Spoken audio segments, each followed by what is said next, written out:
ہے کہ مالک بن حویرث والی حدیث، اس میں حکم نہیں ہے رفع یدین کا.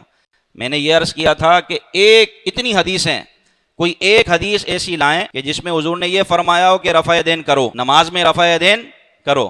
یہ جو مالک بن حویرث رضی اللہ تعالیٰ عنہ والی حدیث ہے، اس میں یہ بیان کیا گیا صلو کما رأیتمونی اصلی. حضور نے یہ فرمایا کہ ایسے نماز پڑھو جیسے مجھے دیکھتے ہوئے نماز پڑھتے ہو. تو یہاں تو نماز پڑھنے کا حکم دیا جا رہا ہے، رفع یدین کا حکم تو نہیں ہے.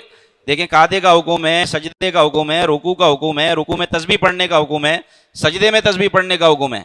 رفع یدین کا سرکار نے حکم کبھی نہیں فرمایا، کسی صحابی کو حکم نہیں فرمایا کہ بلکہ یہ حکم فرمایا اسکنوا فی الصلاۃ کہ نماز میں سکون اختیار کرو. تو لہذا رفع یدین منسوخ ہو گیا. اچھا تے مالک بن حویرث نبی پاک کے پاس کتنے دن رہے؟ صرف 20 دن. کتنے دن رہے بولے بھائی؟ اور حضرت عبداللہ بن مسعود، بخاری میں آپ کے بارے میں لوگ کہتے تھے کہ یہ نبی پاک کے گھر کے ایک فرد ہیں. حضور فرماتے ہیں 4 بندوں سے قرآن سیکھو. بخاری میں 4 بندوں سے قرآن سیکھو، ان میں ایک حضرت عبداللہ بن مسعود ہے. اور حضرت عبداللہ بن مسعود کہتے ہیں یہ بھی بخاری میں کہ میں نے 70 سے زیادہ صورتیں نبی پاک صلی اللہ علیہ وسلم سے سیکھی ہیں.